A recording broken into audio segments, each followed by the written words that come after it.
Thanks for tuning in. I hope you enjoy this interview with Toni Nadal as much as I did conducting it. Toni and I spoke about a wide range of things, including his nephew's current practices, his imminent return to the tour. We also spoke about some things from the recent past, such as the 2022 season, what went right and what went wrong. We also talked about the distant past and some of those missed opportunities, and in particular, some of the knee issues that hindered Rafa in 2009. We also spoke about his current collaboration with Felix Auger-Aliassime and the exact arrangement that the pair have. As I say, I hope you really enjoyed this video, but please, so we can continue doing interviews like this at Talking Tennis, please hit the like button, but even more, just hit that subscribe button. It's just below. Just click on that and we can continue to bring you excellent content like this. Enjoy. I hope that he can play there. I know that he wants to play, but no, after Wimbledon, everything goes wrong. In Roland Garros 2009, of course, I am sure that he won. He will win. He won this tournament when he has no problems in his knee. Because he came here and he asked me to collaborate with him. The first thing that I said was, "Ready, play." Hi Toni, thank you for joining us on Talking Tennis today. First of all, how are you? I am always good. At least this is what I say always when someone asks me how I am. Okay, good. How I am. I am good. Here, good weather, doing what I like. At home. Coaching at home, coaching players. Then good. Let's begin with Rafa, if you don't mind. How are the practices going this week, for example, with Rafa? I don't know, okay. Because I am not his coach. And okay. Normally, I don't watch too much. I seen last week. Okay. One practice a little, but at the moment I don't know how he is. But I think he good when I talk with his coach. He's feeling okay? Yes, he's feeling okay, but it's not easy to know exactly because you have to know when you compete, because it's not the same when you practice that when you compete. But really, I cannot say exactly how he is. Do you have any idea about Monte Carlo or what the program might be? I don't have an idea. No problem. I hope that he can play there. I know that he wants to play, but I don't know exactly. Of course, it starts in about a week, right? Yes. I think so. A decision needs to be made soon. Looking back to last year with Rafa, I mean, the first 6 months were incredible, particularly the first couple of months. Then, of course, there was a couple of issues with the foot before Roland Garros, but in Roland Garros, the miracle occurred in number 14. The following 6 months was more difficult for Rafa, of course, with the ab issues and so on. Do you think, regarding the match with Taylor Fritz at Wimbledon, if you were there, would you have been asking him to retire in that match? Would you, like his father, like Sebastian, was saying, come on, get off the court? On Monday, everyone knows the results. After when you know what happened later, it's easy to talk. But at the same time, I have to say, if he retired before, maybe he has one Roland Garros less, one Wimbledon less. So you never know. The real truth is that in this match he cannot play for the next match, but I think that Rafael he was playing really well in Wimbledon. He won the first two Grand Slam. He was in the close to the semi-final, and then when you are there, the normal thing is to play because you know that maybe if you can make an effort, you know that you have the possibility to win Wimbledon. Then it's normal that he want to play. Yeah. The next few months, he managed to come back for New York, but I believe he wasn't in a great condition before the US No, Open. he was after Wimbledon, everything wrong. He has problems with different parts of his body.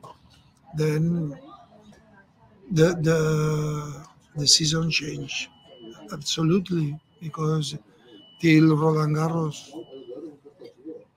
he played really good, Yeah. and then okay, with the problem when you have a lot of problems, then it's difficult to play well. It's difficult to be focused, and this is what happened. Again, do you think maybe skipping, not playing the US Open might have been better for the rest of his year? Okay. It's again the same. I never know the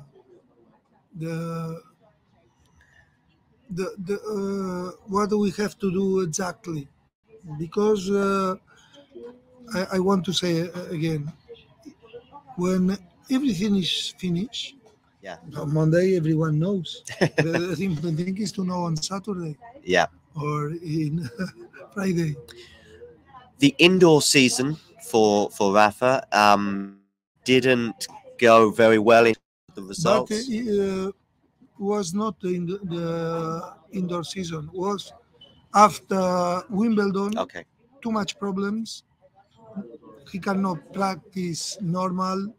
He cannot compete normal. Then it's difficult to play like this. In Roland Garros or in the clay season is different because still you are not on the top form. You know that Rafael can make an effort because he controlled the power, he controlled the speed. But when you play on the indoor season or when you play in indoor, it's too difficult. Is what I said in Turin. When you play in Roland Garros, Rafael has maybe 2 3 matches to take the control. Yeah. In Turin, no. In Turin, you play against the first match against Taylor Fritz or Taylor. Taylor Fritz, not easier. And then Felix, of course. And then against Felix. And then in the third, he played better against Casper Ruud. But he need 2 matches. Was too late. We saw at Wimbledon just the same in the first couple of rounds against Berankis and Sarondolo. It was a bit difficult. Claro. But by the time he plays Botic and also Taylor, the first 3 or 4 games against Taylor was incredible. Yes, and this is what happened. This is what happened with Rafael. Is 36 years old. The body is not like before. He don't need to practice a lot, but he need to compete. And he took in the last time he take his top form competing, not practicing.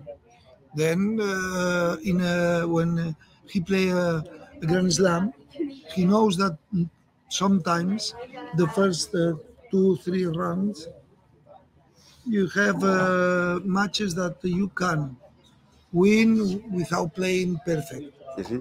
But when you play indoor, you play against the number 20, the number 30, the number 6 or 7, or you are on top, or you cannot win.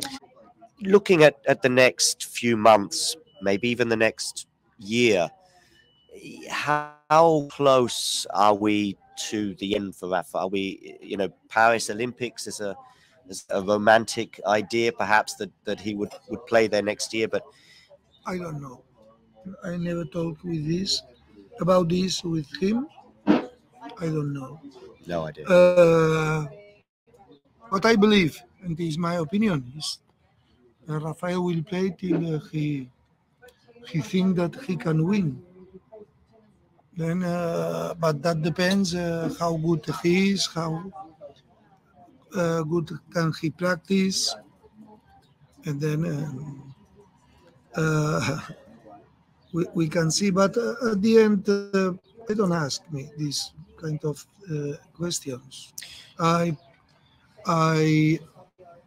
is all what I say is my opinion, and not the opinion of Rafael. But I think Rafael has to play normal and seeing every day how he's going, and then okay.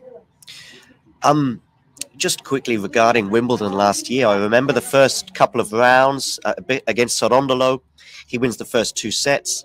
He loses the third. He's a breakdown in the fourth. And I'm thinking to myself, if that's me, Toni, I am really, really scared because it's 15-40. I could be a double breakdown. But, Yes, but somehow he gets it back. How does he do that? But he used to fight always. And Rafael used to know that in tennis, like in the life, never the things goes, or almost never the thing goes perfect, and you have to be willing to work hard when the things goes not too good. And this is what he has to try all his life. Playing well when everything goes good is not easy, but it's not too difficult. The important thing is to play focus and to give your best when the thing goes wrong. And Rafael, after playing many times in Wimbledon, he knows that the game, the result change quickly on grass. You make a double fault, a good return of your opponent, and is breakdown. You know, then when that happens, you have to know that maybe you can make the same. Rafael knows he has the confidence that he can do it, and he fight. When he's bouncing the ball, is he thinking, I've done this before, it's okay? You know, 2008 Wimbledon final, for example, but many examples where it's like, okay, I'm in trouble. But is he thinking about the past? Or what I think, always when we do something, is because we have a background that give or confidence or give us no confidence.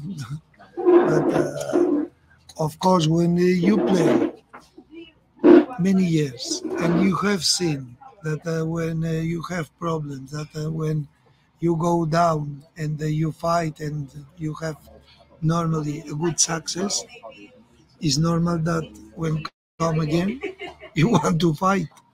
And he has this in his mind. how has he evolved as a player to the way you see things over the last 17, 18 years since he turned professional, or 20 years almost? You know, is he a better player? You know, is he a different player? How has it been over the last 17, 18 years? Something is better, something is worse. Of course, when Rafael arrived in the ATP Tour, he was really young.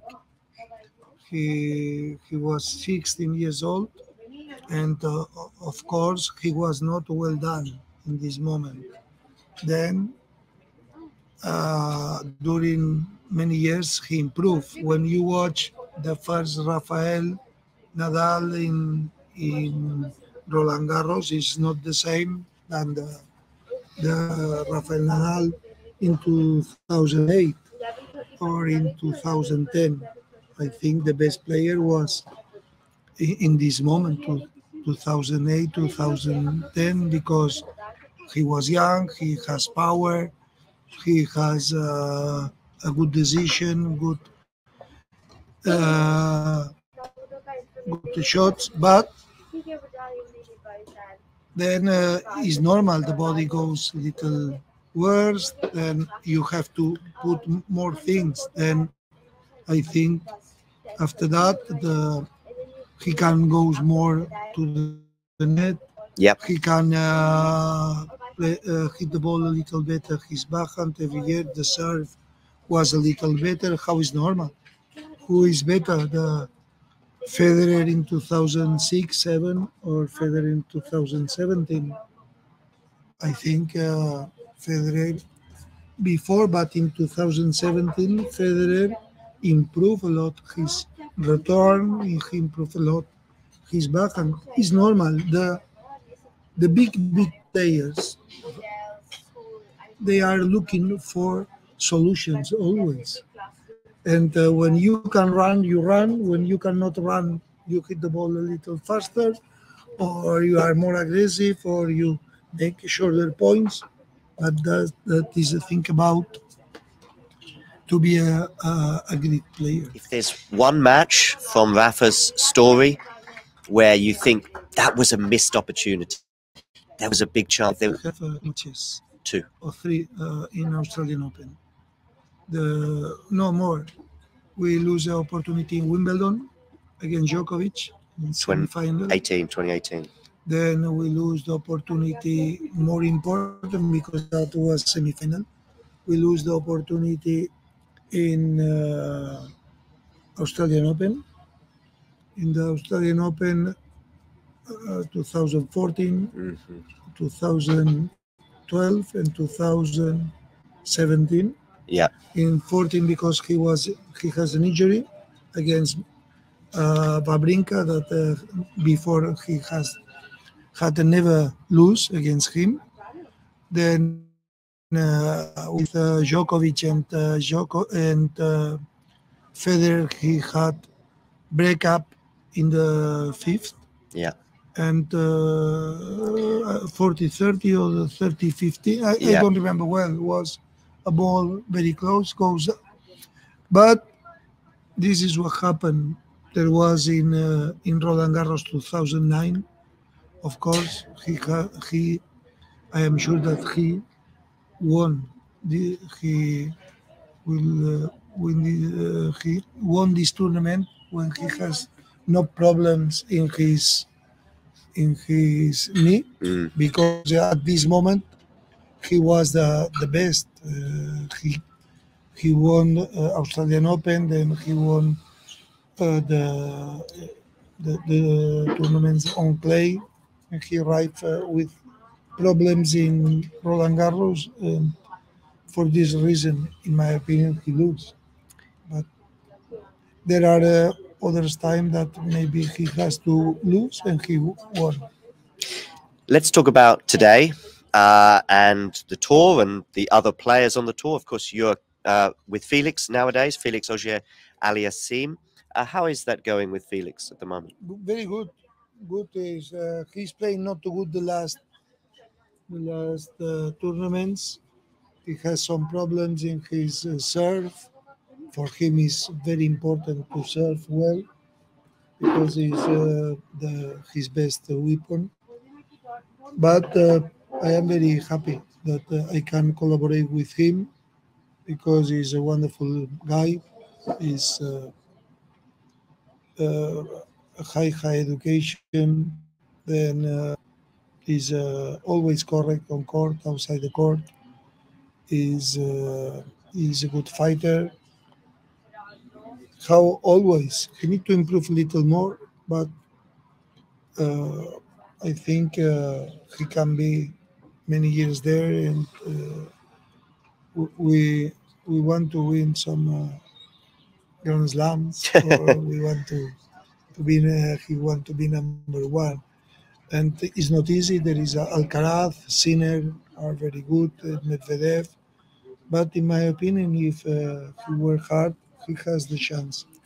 Because in my opinion, he has a good way to improve. Where could he improve? Which areas? The backhand can improve a little more. The tranquility when the things goes difficult. Sometimes we lose the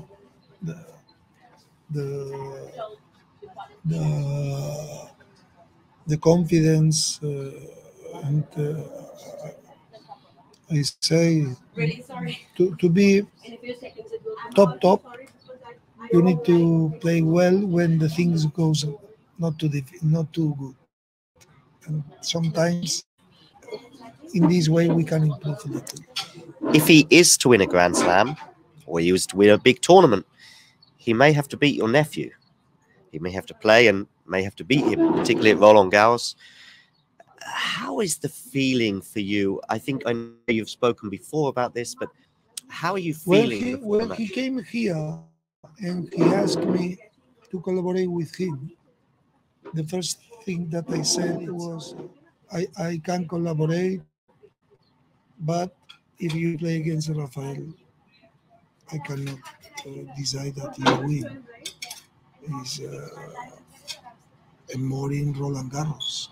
In Roland Garros, last year because the people talk, but I spoke before with him, and it's not the same when I am his coach, only his coach, and I am always with him.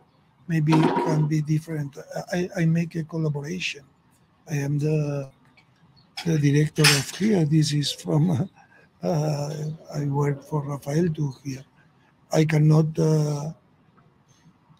decide this, but it's not the same. Now, it's not the same when Rafael can win or when Rafael cannot win the tournament. For example, in the last Masters Cup that I thought that Rafael cannot was difficult for him to win the tournament. For me, can win Rafael, can win Felix. It was no bad, not too bad. When someone win was good. If Felix win, perfect. If the victory goes to Rafael, was good too. Toni, 100% big thank you for joining us on Talking Tennis, and I look forward to speaking to you and crossing paths with you again soon. Okay, perfect. Thank you, Toni. You're welcome. If you enjoyed this video, make sure you hit that like button. Don't forget to subscribe and click that notification bell so you don't miss out on all things tennis.